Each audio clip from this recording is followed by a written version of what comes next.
주신 하나님의 말씀 에스더서 오늘 마지막 부분을 우리 함께 다루게 됩니다. 에스더 9장 20절에서 10장 3절까지 말씀 저와 여러분 한 절씩 교독하겠습니다. 저부터 읽겠습니다. 모르드게가 이 일을 기록하고 아하수에로 왕의 각 지방에 있는 모든 유다인에게 원근을 막론하고 글을 보내어 이르기를 한 규례를 세워 해마다 아달월 14일과 15일을 지키라.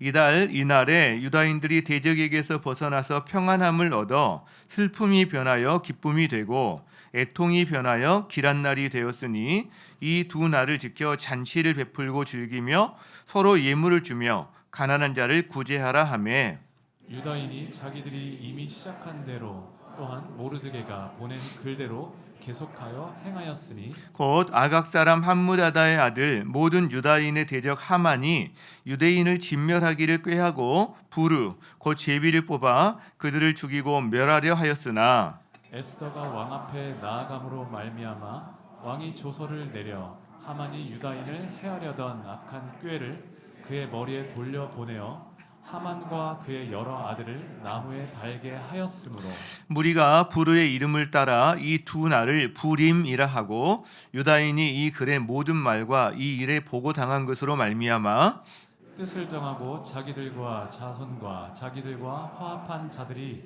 해마다 그 기록하고 정해 놓은 때 이 두 날을 이어서 지켜 패하지 아니하기로 작정하고 각 지방 가급 각 집에서 대대로 이 두 날을 기념하여 지키되 이 부리미를 유다인 중에서 패하지 않게 하고 그들의 후손들이 계속해서 기념하게 하였더라.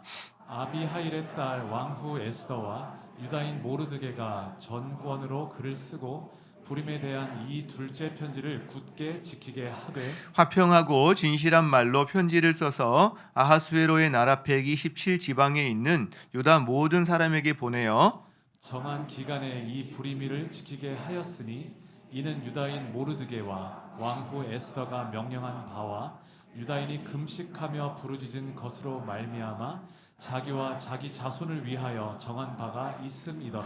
에스더의 명령이 이 부림에 대한 일을 견고하게 하였고 그 일이 책에 기록되었더라. 아하수에로 왕이 그의 본토와 바다 섬들로 하여금 조공을 바치게 하였더라. 왕의 능력 있는 모든 행적과 모르드게를 높여 존귀하게 한 사적이 메대와 바사 왕들의 일기에 기록되지 아니하였느냐? 함께 유다인 모르드게가 아하수에로 왕의 다음이 되고 유다인 중에서 크게 존경받고 그의 허다한 형제에게 사랑을 받고 그의 백성의 이익을 도모하며 그의 모든 종족을 안위하였더라. 아멘. 자리에 앉으시겠습니다. 영어 표현에 그 shared memory, shared identity라는 그런 단어가 말이 있습니다. 그러니까 shared memory는 공유된 기억이라고 할 수 있겠죠. 그리고 shared identity는 공유된 정체성이라는 말이라고 할 수 있을 겁니다. 그러니까 공유된 기억에서 공유된 정체성이 나온다. 거꾸로 뒤집으면 정체성이 갖기 위해서는 같은 기억이 있어야 한다. 우리가 이런 말로 이해할 수 있는 그런 말일 것 같아요. 우리가 사람을 처음 만나면 하는 일들이 있습니다. 고향이 어딘지, 어느 학교를 나왔는지 이렇게 물어보고 남자들은 이제 심지어 군대까지 이렇게 다 호구 조사를 합니다. 거기서 이제 접점이 찾아지지 않으면 취미가 뭐냐, 관심사가 뭐냐 이렇게 찾아서 이야기를 합니다. 이제 그 이유가 바로 뭔가 그 사람과 나의 공통점을 찾아서 같은 기억을 공유하면서 거기서부터 대화를 이어나가려고 하는 이제 이런 경향성이다라고 우리가 이해할 수 있습니다. 자, 이 쉐어드 메모리, 쉐어드 아이덴티티의 대표적인 케이스가 이스라엘이라고 할 수 있어요. 사실은 한 국가가 성립하기 위해서 되게 세 가지가 필요하다고 하잖아요. 국민들이 있어야 되고, 땅, 영토가 있어야 되고, 그냥 주권이 있어야 된다라고 이야기하잖아요. 근데 이스라엘 같은 경우는 이게 국민들은 있는데 다 흩어져 있어요. 온 나라에. 그리고 땅이 없어요. 그리고 주권도 없어요. 한 국가가 성립한 세 가지 중에 두 가지는 없고 하나는 다 흩어져 있는데 그 기간도 뭐 한 5년, 10년이 아니라 무려 2000년. 2000년 동안 이렇게 지내왔단 말이에요. 그런데 2000년이 지난 후에 이들이 세계 2차 세계대전이 끝나고 나서 지금 현재 그 가나안 그 이스라엘 지역에 나라를 세워요. 2000년이 지난 시점에. 이런 일은 세계사에 유래를 찾아볼 수가 없습니다. 불과 뭐 한 몇백 년 만에 어떤 한 부족이 다 흩어졌는데, 땅도 없고 나라도 없는데 이 부족이 몇백 년 만에 나라를 만들어, 이런 사례도 거의 없습니다. 그러니까 이 불가능한 일이 어떻게 가능했을까 궁금해지는 거죠. 근데 거기에 해답이 바로 이 쉐어드 메모리 때문에 그래요. 쉐어드 메모리. 이들에게는 공유된 기억이 있어요. 언어도 다르거든요. 뭐 러시아에 사는 사람, 뭐 저기 독일에 사는 사람, 다 흩어져 살으니까 언어도 다르고 나중에 문화도 다르고 수천 년간 그렇게 살아왔으니까. 그런데 이들에게는 구약 성경이라는, 모세 오경을 비롯한 구약 성경이라는 공유된 기억이 있어요. 자기 뿌리가 같다라는 이 의식이 있어요. 여기서 같은 정체성이 나옵니다. 공유된 기억에서 공유된 정체성을 나오고, 그걸 2000년 이상 유지하면서 나라까지 세우게 됐다라는 거죠. 여러분, 이게 우리 가정이나 소그룹도 좀 마찬가지가 있어요. 이런 공유된 기억이 많은 그런 가정이나 소그룹일수록 끈끈하고 더 친밀합니다. 기본적으로. 특히 어려운 시기를, 정말 힘든 시기를 함께 울어주면서 함께 씨름하면서 보냈던 어떤 특별한 어떤 기억이 함께 공유되어 있다. 그러면 거의 유대감이 더 단단해집니다. 사실 그렇죠?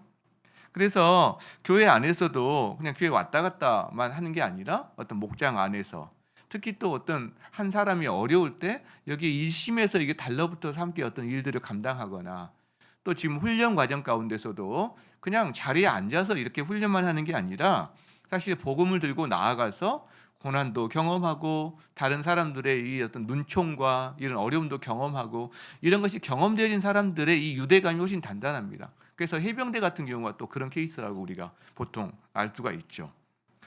우리는 오늘 에스더서 마지막 부분을 이렇게 볼 텐데, 이 이야기는 바로 어제 지난주에 12월 13일 날 대역전을 경험하고 그다음에 그날 잔치를 베푼 그 다음 이야기입니다. 그러니까 그 12월 13일에 이들이 진멸당할 이들이 오히려 대적들을 진멸시키고 그 기쁨으로, 구원의 기쁨을 가지고 잔치를 베풀었는데, 이제 그 뒤에 그 뒷 이야기가 오늘 우리가 나온 이야기라는 거죠. 오늘 그 내용을 보면 크게 한 두 가지 정도를 우리에게 말을 해준다고 볼 수 있어요. 하나는 모르드게가 이 모든 일을 기록합니다. 기록. 두 번째는 모르드게와 에스더가 조서, 어떤 편지를 써서 전국에 있는 유다인들에게 보내가지고 이 두 날을 기억하고 이거를 절기로 삼아서 지키자라고 편지를 보냅니다. 즉 기념일을 만드는 거예요. 그래서 두 번째 기념이라는 단어가 나옵니다. 그러니까 두 가지, 기록 그리고 기념이라는 단어가 나오는 거죠. 이 두 가지가 그들이 12월 13일을 보내고 잔치를 보낸 다음에 그 뒤에, 뭐 이게 다음 해인지 그 다음 해인지 연도는 나와 있지 않지만 그때 했던 이 일 두 가지가 바로 기록과 기념이다라는 거죠. 여러분, 이 기록과 기념이 바로 기억을 위한 겁니다. 기억, 메모리를 위한 거죠. 하나님이 자기 삶에서 역사하신 경험을 잊지 않기 위해서 기록하고 기념하는 거예요. 그 기억하기 위해서. 이 기록의 대표적인 게 뭐냐면 성경입니다.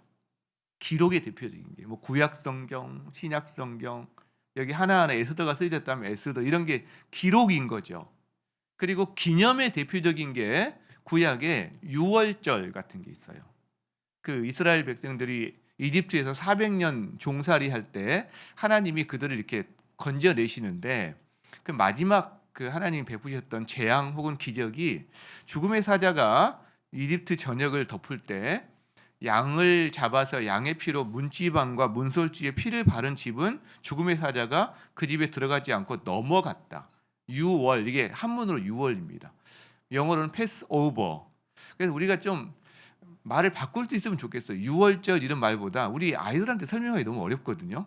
넘어간 날 이러면 되려나? 하여간에 어쨌든 그런 기념일인데 이게 기념일로 지켜집니다. 그래서 그때는 유월절을 기념할 때는 독특하게 그 허리띠를 띠두고, 그 다음에 신발을 신고 지팡이를 잡고, 쓴 나물과 함께 누룩 없는 빵을 굉장히 급히 먹는, 그러니까 그날의 긴박함을 어떻게 보면 재현해내는 의식을 이렇게 재현해내는 거죠.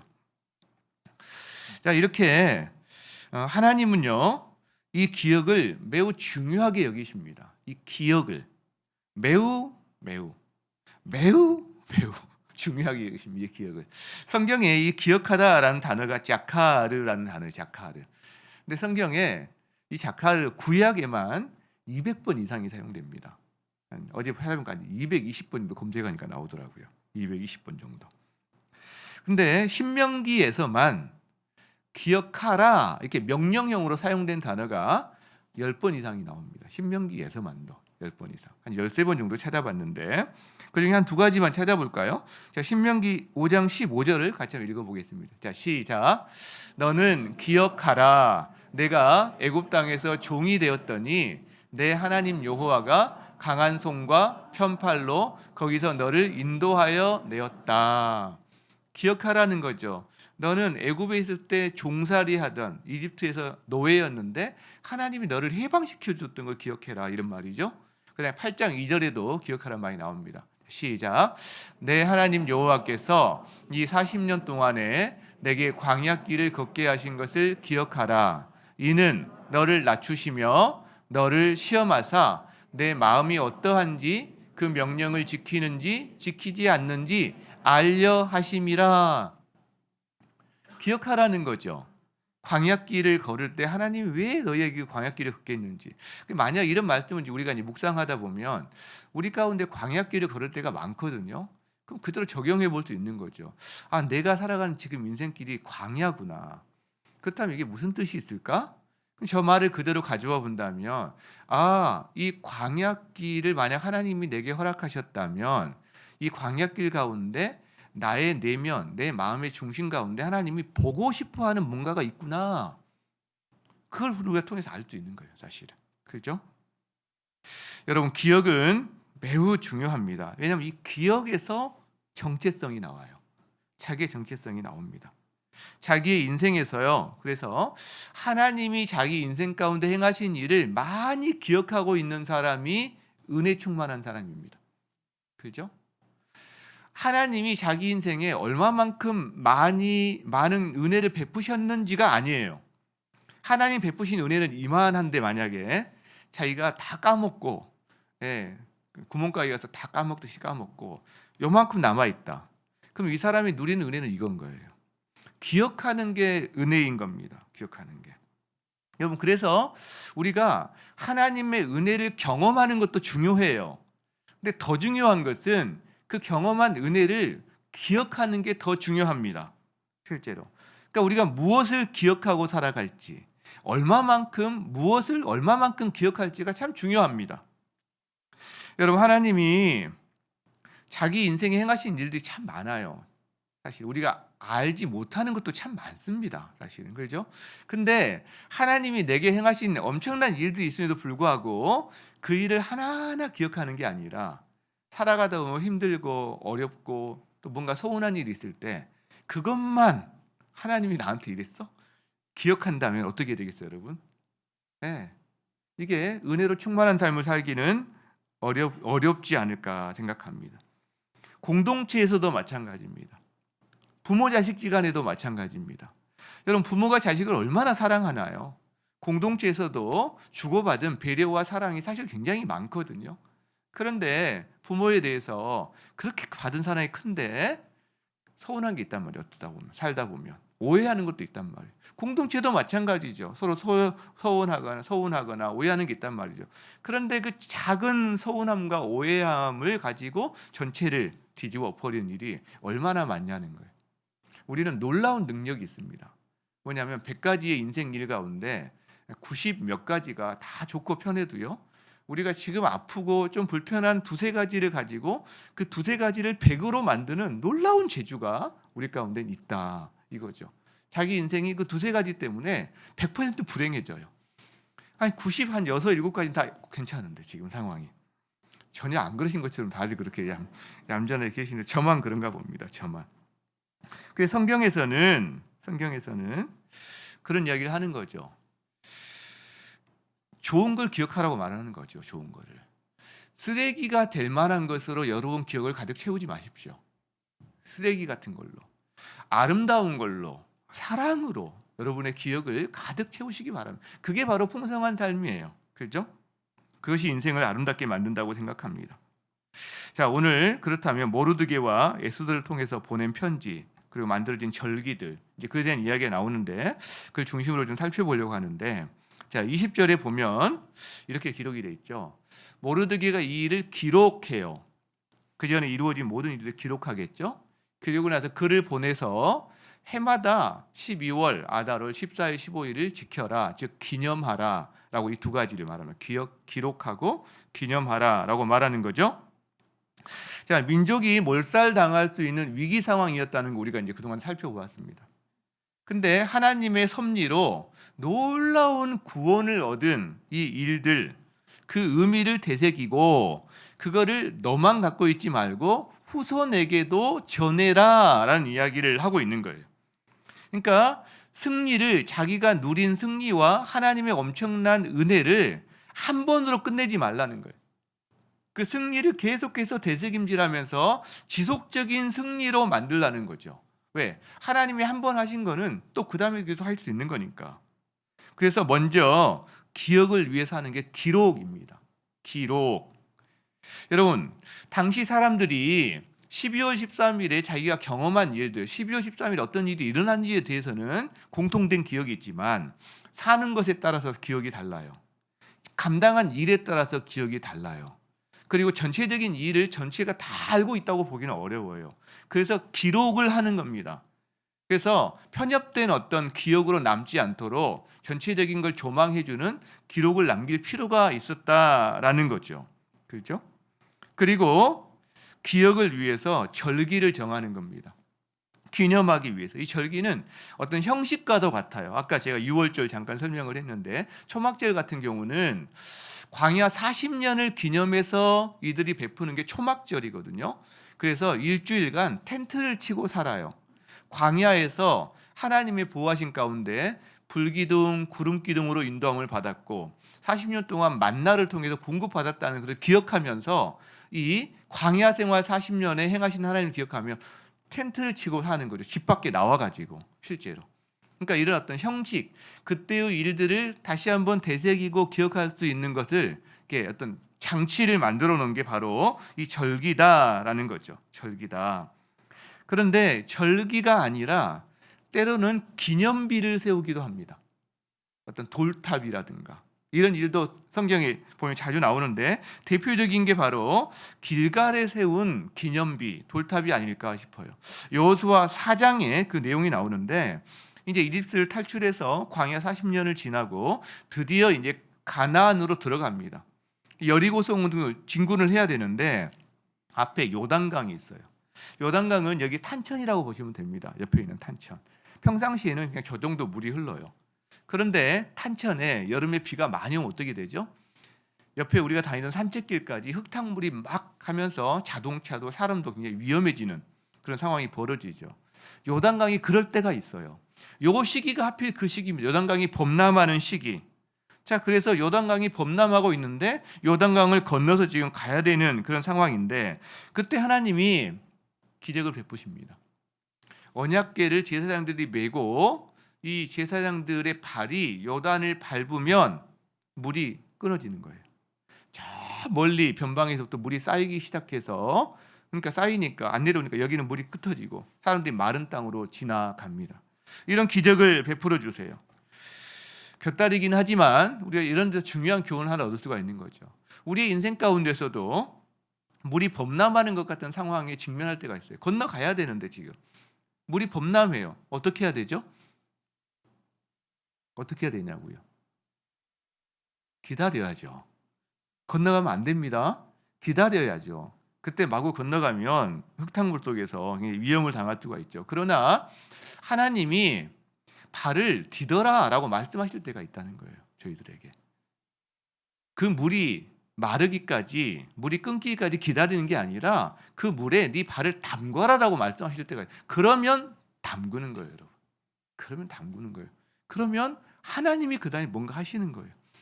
근데 이제 우리가 이 말도 듣지 않았는데 그냥 담근다. 그러면 옷 버리고 잘못하면 어프어프 헤엄쳐야 되는 일이 생기는 거죠. 그렇죠?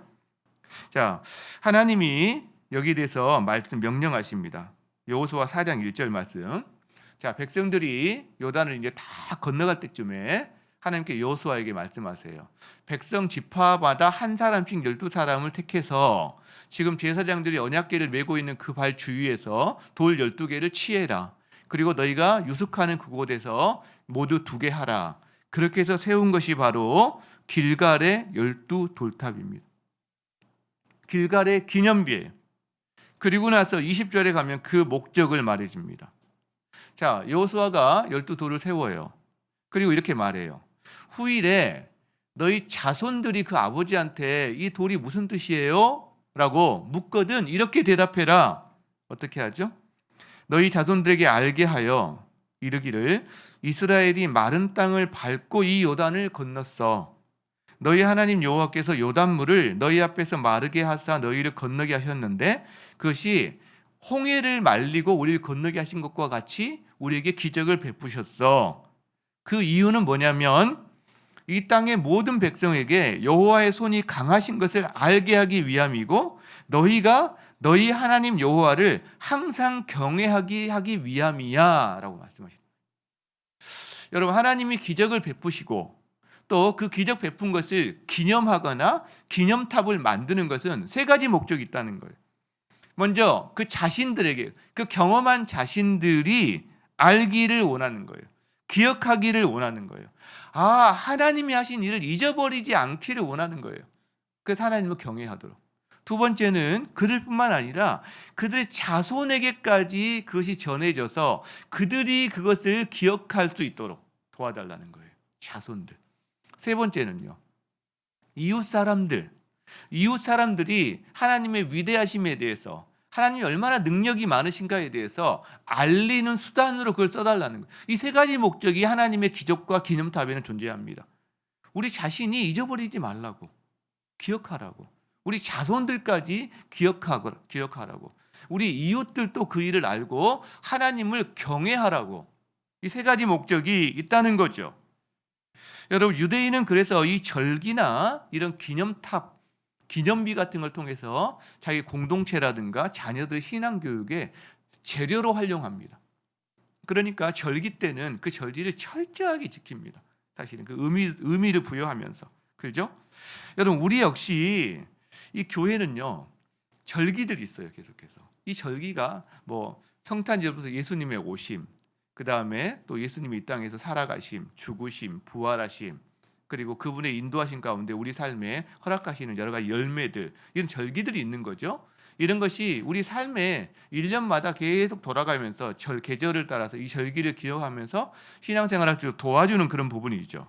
그러니까 우리도 이거를 신앙교육의 기회로 활용하게 되는데, 뭐 추수감사절도 그렇고 곧 있을 성탄절도 그렇고, 깨어진 세상에 하나님이 자신이 인간의 몸으로 오셔서 깨어진 세상을 회복시키시려고 오신, 이것이 성육신이 바로 성탄절이잖아요. 그러니까 이런 의미를 통해서 우리가 우리 자신과 아이들에게 주님을 기억하게 한다라는 거죠.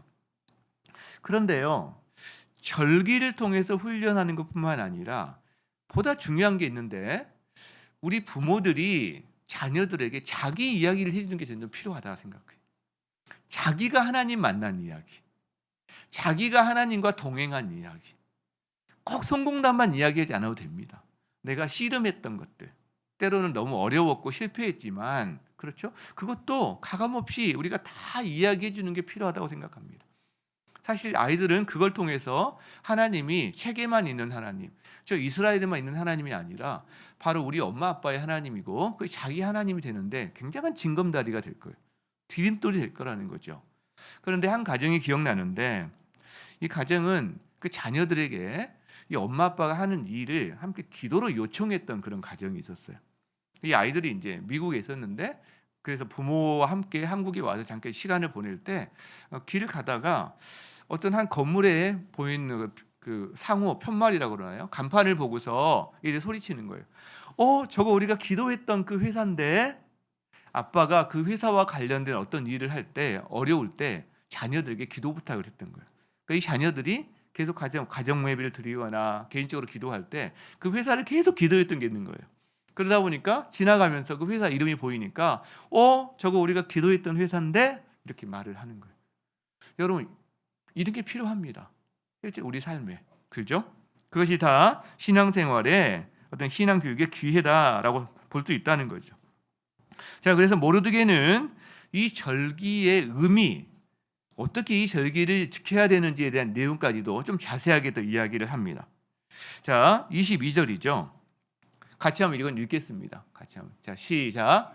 이 날에 유다인들이 대적에게서 벗어나서 평안함을 얻어 슬픔이 변하여 기쁨이 되고 애통이 변하여 길한 날이 되었으니 이 두 날을 지켜 잔치를 베풀고 즐기며 서로 예물을 주며 가난한 자를 구제하라.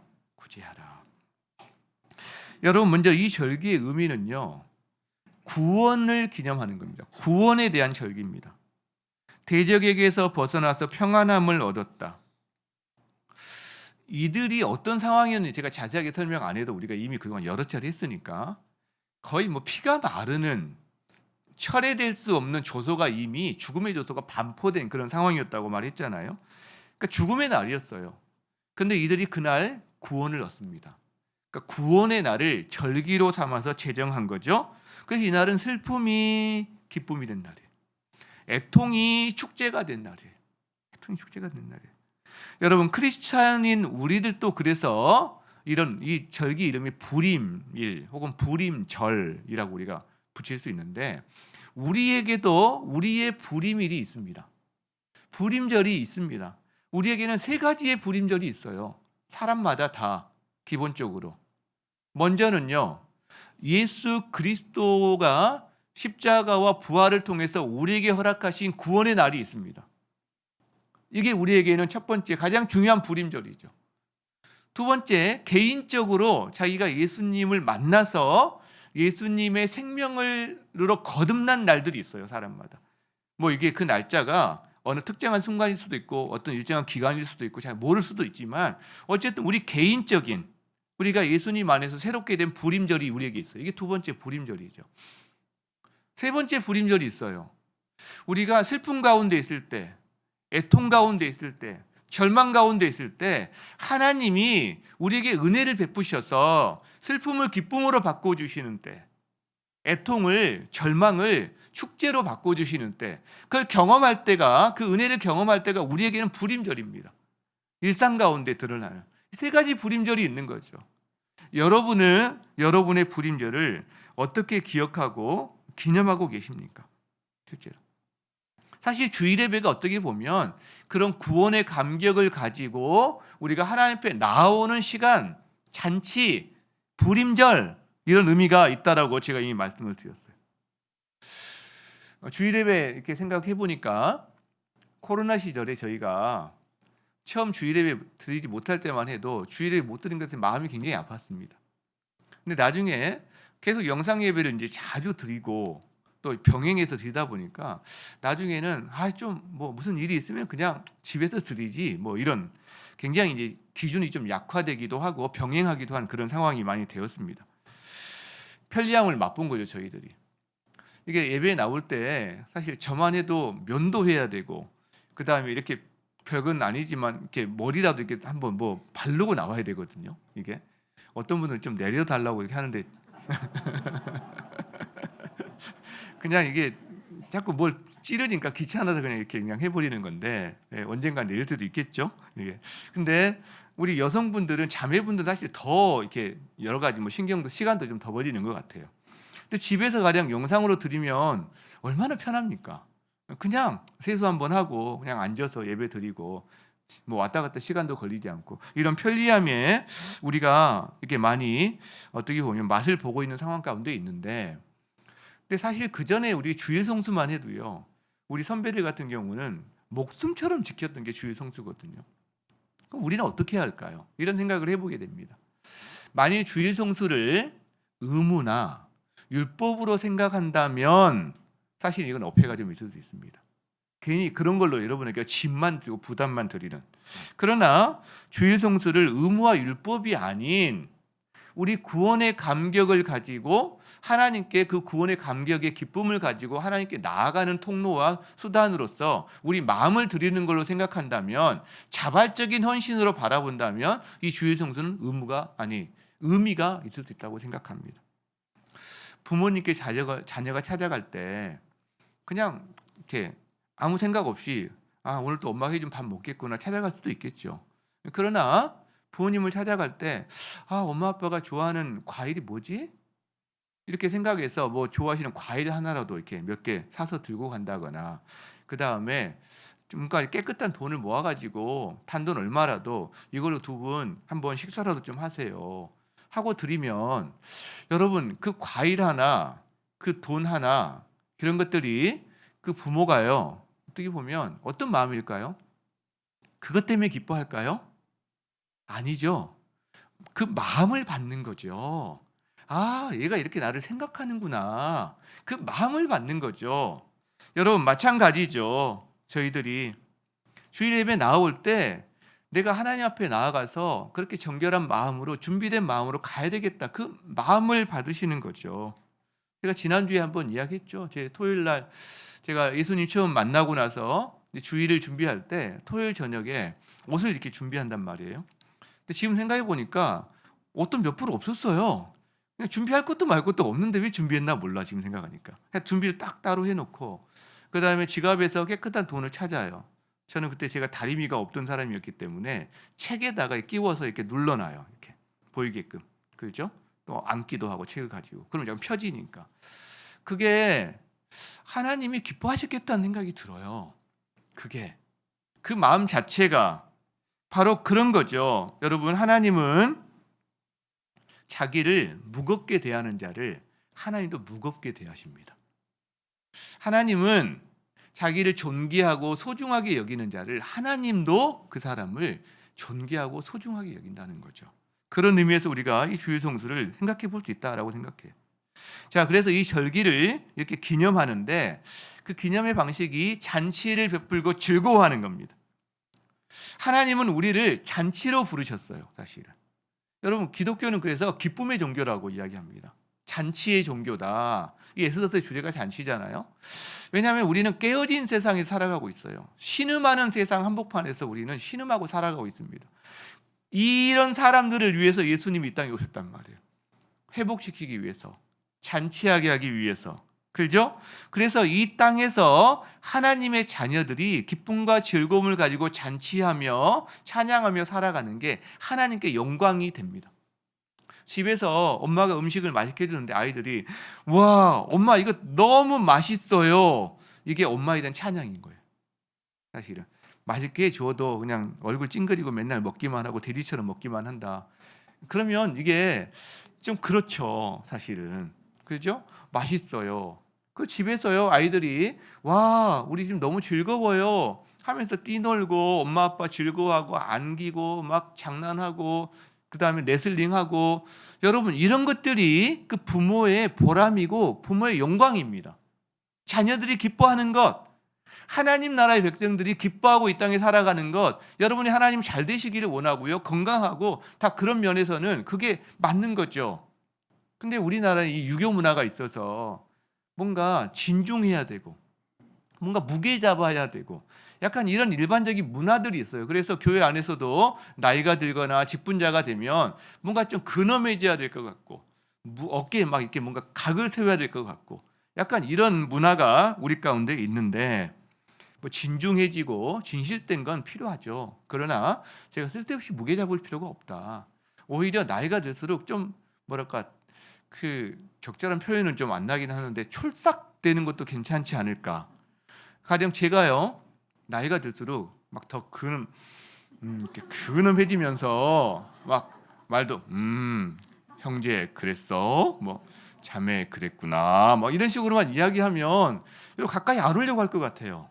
이게 기본적으로 제가 나이가 들어가면서 어떻게 보면 개발하고 있는 게 좀 더 약간 편안하고, 그러니까 촐싹된다는 게 좀 적절한 표현은 아닐 수도 있지만 좀 편안하고 대하기 이렇게 편안한 사람으로 좀 대하려고 하는 그런 부분이 있는데 부드러운 사람, 이 좋은 표현이 부드러운 사람. 그게 좀 필요하지 않나 싶어요. 그게 바로 하나님께도 영광이 되고 우리가 잔치하는 인생이다. 여러분 그래서 이 잔치는요. 하나님이 하신 일에 대한 감사예요. 근데 하나님이 하신 일에 대한 감사는 연결됩니다. 하나님이 하실 일에 대한 기대로 연결됩니다. 그러니까 잔치하면 또 잔치를 더하게 되는 거예요. 기뻐하면 더 기쁨으로 연결되는 거죠. 하신 일에 대한 감사가 하실 일에 대한 기대로 연결되기 때문에. 근데 오늘 본문을 보면 추가되는 게 한 가지가 나와요. 잔치를 베풀고 즐거워하는데 거기서 끝나는 게 아니라 추가되는 단어가 나오는데 서로 예물을 주어라 그래요. 예물을 주어라. 그리고 가난한 자를 구제하라라는 말이 나옵니다. 이게 추가가 돼요. 이게 무슨 뜻일까? 즉 예물, 선물과 그다음에 여기 보면 그 구제, 이거는 한 단어와 연결을 우리가 해볼 수 있습니다. 뭐냐면 호의라는 단어와 연결됩니다. 호의, 헤세드. 왜냐하면 여기 나온 이 모르드게와 에스더를 비롯한 유다 민족이 입은 것이 바로 하나님의 헤세드, 하나님의 호의입니다. 그리고 하나님의 이 호의로 말미암아 다른 사람들에게도 호의를 입습니다. 그래서 그 결과 이들은 구원을 누리고 즐거워하는 거거든요. 그래서 이들의 잔칫날에 너희가 받은 헤세드 그 호의를 다른 사람들에게도 함께 나누어 주렴. 그것이 공동체 안에서는 예물의 형태, 선물의 형태로 나타납니다. 서로 선물을 주고받고 음식을 나누고 우리 같은 경우는 까마귀로 서로 이렇게 서로를 돕는다든가 이런 게 다 이 예물과 헌물의 개념이겠죠. 그리고 바깥의 사람들에게는 구제로 나타납니다. 불쌍하니까 도와주고 이런 개념이 아니라 내가 받은 하나님의 이 호의를, 이 헤세드를 당연히 이제 그 기쁨 가운데 다른 사람들이 흘려보내는 거예요. 이게 바로 구제입니다. 구제. 그러니까 이거는 본질에 해당된다는 거죠. 우리 그리스도인들의 그 DNA 속에 들어있는 본질이다라는 거죠. 엊그제 저희 교회에 죽전 3동 동장님과 이게 발음이 제대로 되는 일부 때는 발음이 잘 안 돼가지고 3동 동장님 그러니까 참 복지 팀장님이 다녀가셨어요. 이분들이. 그래서 오실 때 이렇게 선물도 좀 가져오셨어요. 이렇게 큰 우산 몇 개랑 그 다음에 무선 충전할 쓰고 이렇게 스마트폰 놓고 볼 수 있는 충전기, 무선 충전기 몇 개 가져 선물이라고 하면서. 그래서 어제 우리 리더반 때 여기서 가위바위보 해가지고 다 나눠줬습니다. 이렇게. 그 어느 리더반 때보다 너무 즐거워하더라고요. 이 가위바위보 게임을 통해서. 여러분 혹시 좋은 선물 있으면 저한테 좀 주세요. 그러면 제가 또 우리 리더반에서 이렇게 좀 가위바위보에서 나눠주거나 혹시 알아요? 우리 2부 예배 때 이렇게 한번 가위바위보 저랑 해가지고 그 선물을 좀 나눌 수 있을지도 모르겠는데, 근데 그분들이 오셔서 하신 말씀이 그거예요. 감사해서 왔다는 거예요. 왜냐하면 우리 교회가 지역사회를 위해서 진실되게 진정성을 가지고 꾸준하게 지금 계속해서 섬기고 또 항상 같이 의논하면서 개발하고 어떤 분들을 어떻게 도울지 개발하고 그들 요청하면 거의 다 제가 100% 수용해서 또 행하고. 그러니까 지역사회 이런 특히 죽전 3동은 이제 분동된 지 얼마 안 됐기 때문에 그렇게 함께 도와서 사역하는 기관이 거의 없는 거죠. 그러니까 그들에게는 우리가 참 감사의 대상이었던 것 같아요. 저는 그 방문과 만남을 통해서 작은 사인 같다라는 생각이, 한 상징 같은 느낌이 들었어요. 우리가 사는 이 성읍의 평안을 구하고 이들을 위해서 하나님께 기도해 오면서 진정성 있게 살아왔던 이것들에 대해서 그들이 반응하고 인정한 작은 사인과도 같았다라는 느낌을 받았습니다. 우리가 지난주에 죽전 데이터 센터와 관련돼서 초고합선 문제에 대한 이야기를 했어요. 지금 사실은 굉장히 그게 불안하고 좀 뭐랄까 이렇게 좀 시끄러운 그런 상황입니다. 마음이 참 쉽지 않을 것 같아요. 여러분 그래서 여러분들이 함께 할 수 있는 범위 내에서 공감도 좀 해주시고 기도도 해주시고 대안이 마련될 수 있도록 주민이 내 집 앞에 그 엄청난 14만, 15만 몰트 정도 되는 초고합선이 묻혀서 내가 거기를 걸어야 되고 우리 아이들이 학교 다니는데 우리 아이들 학교 옆에 바로 묻힌다는 게 사실은 저희가 이게 받아들이기가 쉽지 않은 부분이 있잖아요. 대안이 마련될 수 있도록 그 죽전 지역이 평안을 누릴 수 있도록 여러분께서도 기도했으면 좋겠다 싶습니다. 이런 일들을 보면서 우리 가운데 허락하신 절기, 잔치를 베풀고 그다음에 이걸 기념하는데 바로 선물을 나누고 이웃을 구제하고, 여러분 그래서 우리가 연말에 하는 게 하나가 있어요. 크리스마스의 기적이라는 걸 우리가 합니다. 각 가정에게 저희가 신청하는 가정에게 5만 원을 드리면 그 가정에서 5만 원을 시드머니로 해서 5만 원을 사용하시든 좀 더 보태서 사용하시든 그 가정이 함께 기도하면서 주위에 있는 분들에게 하나님의 사랑을 흘려보내는 이 일을 지금 우리가 몇 년째 하고 있잖아요. 여러분 그거를 여러분 자녀들과 함께 미리 기도하시고 좀 준비하시면 좋을 것 같아요. 그래서 여러분을 통해서 전달될 수 있는 그 이웃들이 있을 것 같아요. 그들에게 주님의 사랑을 흘려보내는 예물을, 선물을 나누고 또 작은 거지만 서로 구제할 수 있는 그런 일이 축복의 통로로 잘 사용됐으면 좋겠다, 이런 생각을 가져봅니다. 자, 이렇게 모르드게의 편지로 인해서 유다인들은 절기를 만들어서 지키게 됩니다.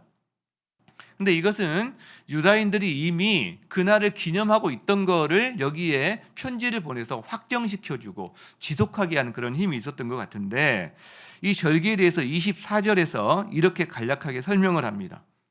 자, 어떻게 하냐면 아각 사람 함부다다의 아들 하만이 유다인을 진멸하기를 꾀하고 제비를 뽑았어요. 이들을 언제 진멸할까? 제비를 뽑았어요. 여기 부르가 나옵니다. 이 제비 이름이 부르 혹은 푸르 이렇게 되는데, 근데 그 다음 구절에 보면 그래서 이들이 이 부르의 이름을 따라 이 두 날을 부림, 즉 복수형이 부림이 되는 거죠. 부르에서 두 날이니까 복수형 부림, 그래서 부림절 혹은 부림일.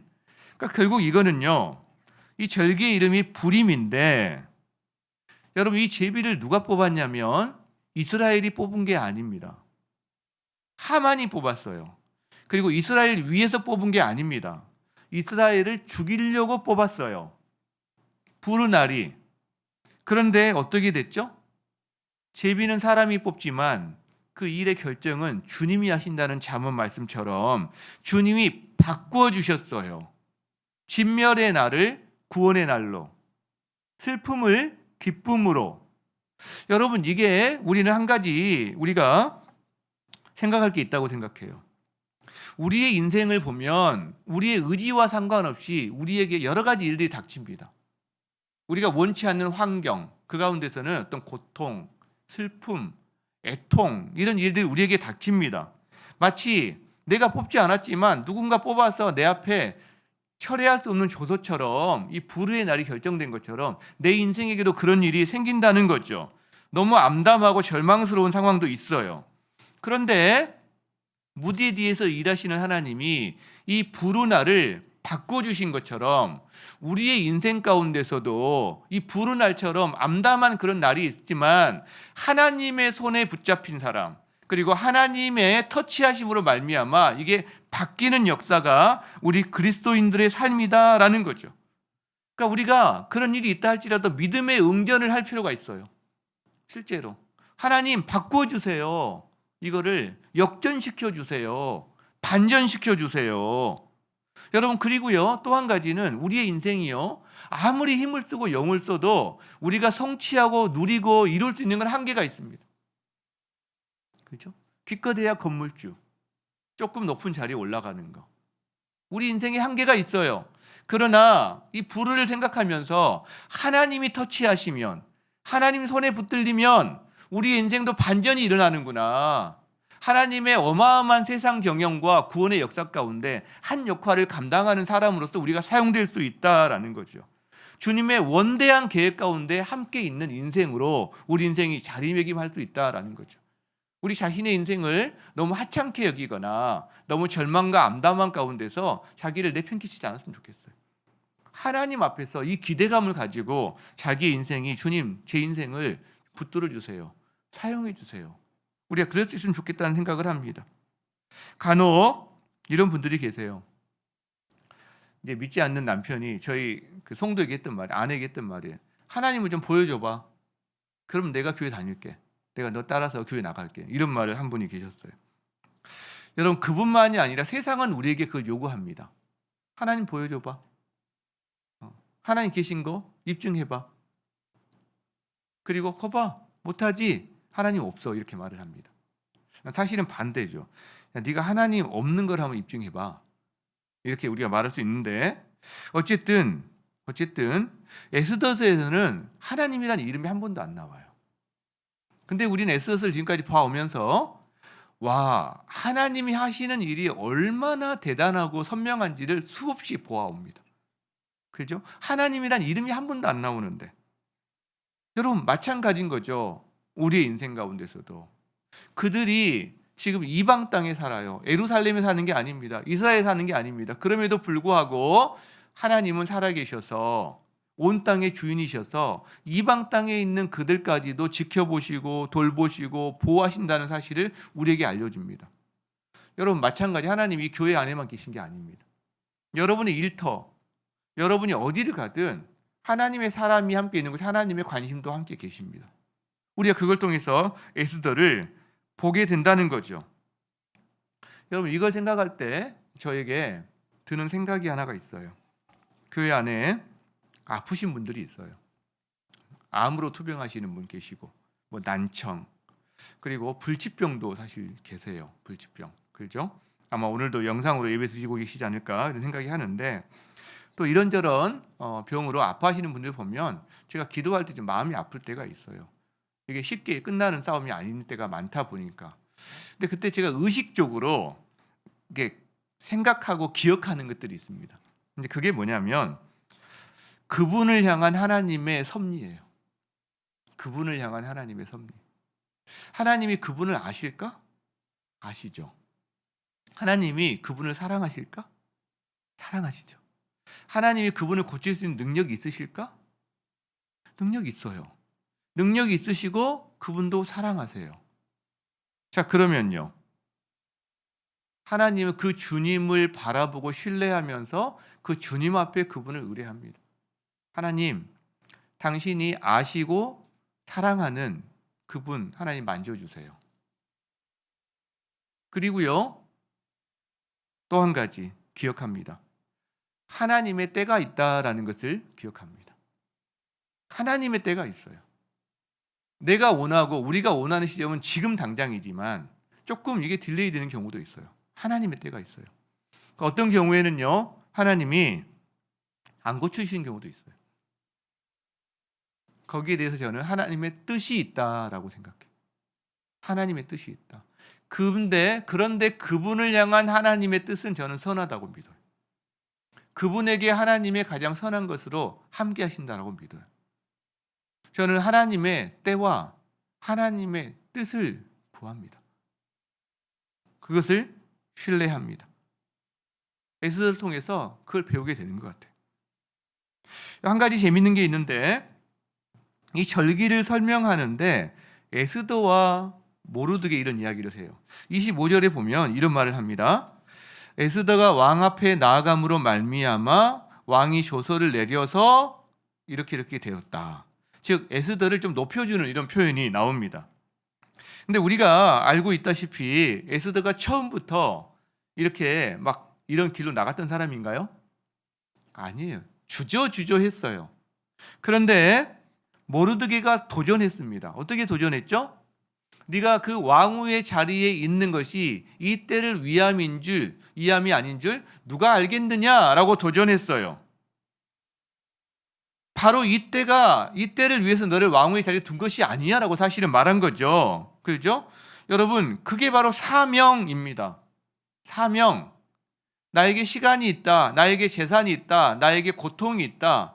이게 다 사명이라고 그랬어요. 사명. 에스더가 사명을 깨달은 거죠. 왕후가 되는 게 내 사명이 아니라 왕후로서 생명을 살리는 일에 내가 통로가 되는 게 내 사명이구나라는 걸 깨달았어요. 그리고 그 사명을 발견하고 자신을 던지는 거죠. 그 표현이 죽으면 죽으리라. 여러분 그게 가능성이 높아서 내가 왕 앞에 나아가겠다 이게 아닙니다. 가능성 따지지 않았어요. 사명이니까 가는 거예요. 결과 고려하지 않고 결과를 주님께 맡기고 가는 거죠. 그리고요. 살아있지만 평생 죽은 자로 살기 싫어서 갔을 거예요. 여러분, 우리에게는 그런 사명이 있습니까? 그런 사명의 길을 걷고 있습니까? 생명과 구원의 길에 자신을 던지고 살고 있습니까? 우리가 살아있는 물고기는 강물에 떠내려가지 않습니다. 거슬러 올라갑니다. 헤치며 올라갑니다. 우리가 살아있는 사람인가? 그렇지 않은 사람인가? 여러분, 우리가 살아있지만 죽어있는 사람입니까? 아니면 죽음의 길 같은 길을 가지만 팔딱팔딱 뛰어있는 살아있는 사람입니까? 저는 에스더스를 보면서 이 줄탁동시를 다시 한번 생각하게 됩니다. 이 병아리가 알에서 이렇게 생명의 역사로 부화할 때 줄줄줄줄줄 치는 거죠. 어미가 밖에서 어미닭이 탁탁 쳐주는 거예요. 그 줄탁동시라고 하는데, 여러분, 하나님께서 당신의 위대한 구원의 역사에 우리를 초대해 주시는 거예요. 하나님이 하실 수 있어요. 누구라도 통해서 하실 수 있고 하나님 혼자서도 하실 수 있어요. 그분의 섭리를 통해서. 그런데 그 열매를 우리에게 돌려주세요. 오늘 이 본문에서도 에스더의 이름을 기록해요. 에스더가 왕 앞에 나아감으로 말미암아 이들이 이런 구원을 얻었다라고 지금 에스더를 높여줍니다. 우리는 알죠. 에스더 혼자만의 힘이 아니라는 것을. 에스더 혼자만의 힘으로 될 수도 없다는 것을. 하나님이 다 판을 깔아주고 연출하시고 뒤에서 도와주고 계시다는 거 우리는 그동안 봐왔잖아요. 그런데 에스더를 높여주시죠. 여러분, 우리 인생도 마찬가지입니다. 우리 인생도. 그죠? 왕 앞에 나갈 수 있는 사람은 에스더밖에 없듯이 우리를 통해서 갈 수밖에 없는 사람이 있어요. 그게 우리의 사명입니다. 그죠? 그리고 그게 주님이 우리와 함께 줄탁동시하고 싶으신 부분이에요. 실제로. 그리고 그 일에 우리가 작은 반응이라도 드리면 하나님이 너무 잘했다 그러면서 우리 이름을 존귀하게 해주십니다. 하나님이 다 하셨으면서. 사실은 이때를 위함이 아닌 줄 누가 알겠느냐. 죽으면 죽으리라. 이게 바로 줄탁동시의 반응이다라고 믿어요. 여러분, 우리가 그런 삶을 좀 살았으면 좋겠어요. 그런 삶을. 언제까지나 우리가 작은 어떤 일에만 매이는 것이 아니라 작은 일도 소중하고 귀하지만 하나님의 크신 계획과 이것 가운데 자신의 역사를 함께 들여서 함께 이뤄나가는 이 기쁨도 맛봤으면 좋겠다 싶어요. 오늘 말씀을 마무리하고자 합니다. 에스더서 마지막이 10장 3절 말씀이에요. 에스더서 마지막 10장 3절 말씀에 이렇게 기록이 되어 있습니다. 볼까요? 유다인 모르드게 이야기가 나옵니다. 9장에서 또 이렇게 에스더 얘기가 나왔는데 모르드게가 아하수에로 왕의 다음이 됩니다. 존귀하게 되는 거죠. 유다인 중에 크게 존경을 받습니다. 허다한 형제에게 사랑을 받습니다.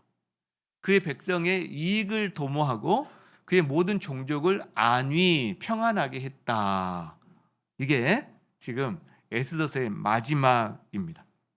그러니까 모르드게에 대한 평가 같은데 칭찬하고 있는 거죠. 사실 모르드게를 굉장히 지금 존귀하게 이렇게 지금 이렇게 묘사해주고 있는 그런 평가인 거죠. 저는 이걸 보면서 모르드게를 한번 생각을 해봤어요. 모르드게는요 디딤돌이 되었을 것 같아요. 디딤돌. 특별히 믿음 전승의 디딤돌이 되었을 거라고 생각을 해요. 자, 무슨 말이냐? 여러분, 모르드게라는 사람이 있음으로 말미암아 하나님의 크신 구원의 역사 가운데 아담의 후손, 이스라엘의 한 자손으로 오실 예수 그리스도가 대가 끊기는 일이 없이 보호되는 일이 하나님의 큰 역사 가운데 있는 일이라고 한다면 실제로 이 모르드게가 그렇게 자리를 지켜줌으로 말미암아 그 뒤에 에스라로 말미암는 2차 기환이 가능해집니다. 얼마 안 있다가 2차 기환을 하게 되고요. 그리고 술관원 느헤미야가 술관원의 자리에 오를 수 있는 기반이 됩니다. 그리고 3차 기환의 역사가 일어날 수 있는 기반이 되는 거예요. 그러니까 디딤돌이 되는 거예요. 모르드게 한 사람이 잘 먹고 잘 살았더라, 뭐 너무 대단했더라 끝나는 게 아니라 모르드게란 사람이 이 자리에 들어와 줌으로 말미암아 지금 다니엘로 말미암아 모르드게와 에스더가 어떻게 보면 굉장히 도움을 받았듯이 모르드게로 말미암아 에스라와 느헤미야가 가능해질 수 있었다라는 생각을 해본다는 거예요. 여러분, 이것이 바로 우리 그리스도인들에게 허락하신 삶의 한 모델입니다. 우리는 내 인생 내 거야, 여기서만 끝나지 않습니다. 우리가 누군가의 디딤돌이 되는 거예요. 특히 우리 후손들의 디딤돌, 믿음 전승의 디딤돌이 된다는 거예요. 우리가 이 땅에서 존귀하게 여김을 받고 존경받고 사랑받고 내 주변에 있는 하나님 나라 백성들의 샬롬, 안위함을 누리면서 살게 한 사람일수록 이 믿음 전승의 디딤돌의 역할을 잘 감당한 사람으로 우리가 설 수 있다라는 거죠. 여러분, 모르드게를 지금 제가 신격화한다거나 너무 높이려는 게 아닙니다. 모르드게는 우리에게 주신 한 모델인데 사실 불완전한 모델이에요, 사실은. 여러분, 모르드게가 대단한 일을 한 건 맞지만 사실 하나님이 다 하신 거잖아요. 줄탁동시잖아요. 근데 하나님은요, 늘 모르드게를 높여주세요. 에스더를 높여주세요. 우리도 마찬가지고. 왜? 민족의 생명을 구원한 일에 헌신했기 때문에 그래요. 그래서 우리는 두 가지를 봤으면 좋겠습니다. 하나는 에스더와 모르드게를 생각하면서 에스더와 모르드게가 보여준 어떤 믿음의 반응들을 우리도 하나님 앞에서 한번 생각해 볼 수 있어요. 나도 하나님이 내 삶 가운데 당신의 구원의 역사를 이뤄가실 때 나도 에스더처럼 모르드게처럼 믿음의 반응을 하는 사람이 좀 돼야 되겠다. 이게 하나 첫 번째 필요합니다. 근데 두 번째가 있어요. 에스더와 모르드게는요, 우리에게 완전한 모델은 아닙니다. 에스더는 죽으면 죽으리라 각오까지는 했어요. 그런데 이 땅에 오신 예수 그리스도는 진짜 자기의 목숨을 내어주셨습니다. 죽어주셨습니다. 그 진정한 에스더는 예수 그리스도인 거예요. 모르드게는 민족을 구원하고 도전하고 백성들을 안위하고 굉장히 중요한 역할을 했죠. 그러나 예수 그리스도가 진정한 모르드게인 거예요. 이 땅을 살아가는 여러분, 신음하고 깨어진 세상에 살아가는 민족들과 백성들을 모르드게가 구원할 수 있습니까? 아니잖아요. 지금 진정한 구원자는 모르드게가 아니라 예수 그리스도인 거예요. 그래서 우리는 에스더와 모르드게를 통해서 그들이 그 시대에 하나님의 손에 들린 구원자의 역할을 감당했다면 우리는 이 시대에 또 오고 오는 세대 가운데 완전한 구원자로 하나님이 우리에게 누구를 보내셨지? 진정한 에스더가 우리는 필요하구나. 우리에겐 진정한 모르드게가 필요하구나. 그 사람은 바로 예수 그리스도시구나. 그리고 내가 하나님 앞에 그걸 반응하며 나아갈 때 나도 작은 부분에서 에스더와 같은 역할, 작은 부분에서 모르드게 같은 역할로 나도 부르심을 받았구나. 이렇게 생각할 수 있다는 거예요. 예수님은 자신의 몸을 주심으로 인류를 구원해 주셨고 진정한 샬롬을 우리에게 허락해 주셨습니다. 우리에게는 그래서 진정한 에스더인 예수 그리스도, 진정한 모르드게인 예수 그리스도가 계시기에 우리가 이 시대에 지금 여기서 샬롬을 누릴 수 있다라는 거죠. 이 은혜가 여러분의 삶 가운데 가득하기를 바랍니다. 우리 함께 그 마음을 가지고 찬양했으면 좋겠습니다. 온 땅의 주인 되신 주님이 함께 찬양합니다.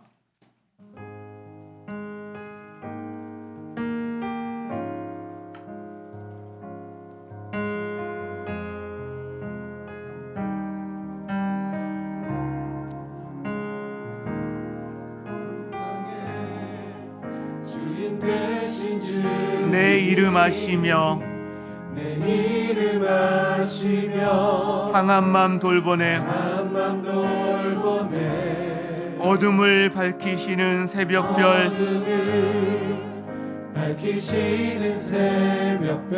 방황하는 내 맘 주의 길 비추시네 나로 인함이 아닌 주가 행하신 일로 나의 행함이 아닌 오직 주로 인하여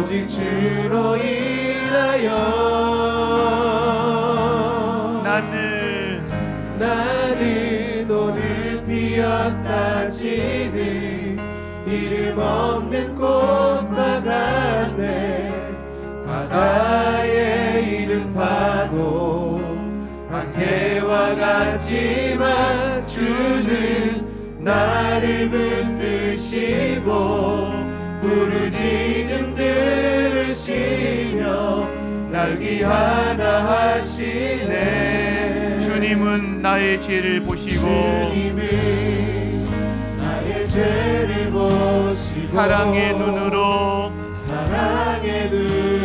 날 일으키시네. 바다를 잠잠하게 하시듯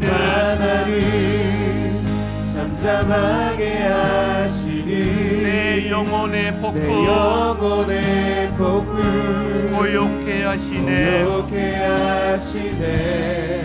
나로 인함이 아닌 주가 행하신 일로 나의 행함이 아닌 오직 주로 인하여 나는 나는 오늘 피었다 지는 이름 없는 꽃과 같네. 바다에 있는 파도 안개와 같지만 주는 나를 붙드시고 부르짖음 들으시며 날 귀하다 하시네. 나는 오늘 피었다 지는 이름 없는 꽃과 같네. 바다에 있는 파도 안개와 같지만 주는 나를 붙드시고 부르짖음 들으시며 날 귀하다 하시네. 엑소더스를 통해서 우리에게 주신 귀한 진리의 말씀들이 있습니다. 여러분은 그 가운데 하나님이 여러분에게 깊이 심겨주신 말씀이 무엇이 있습니까? 이 시간에 그 한 가지를 붙들고 하나님 앞에 자백하며 간구하며 구하며 나아갔으면 좋겠습니다. 하나님 앞에 한 가지 기도를 말고 여러분 이 시간에 기도하시기 바랍니다. 함께 기도하겠습니다.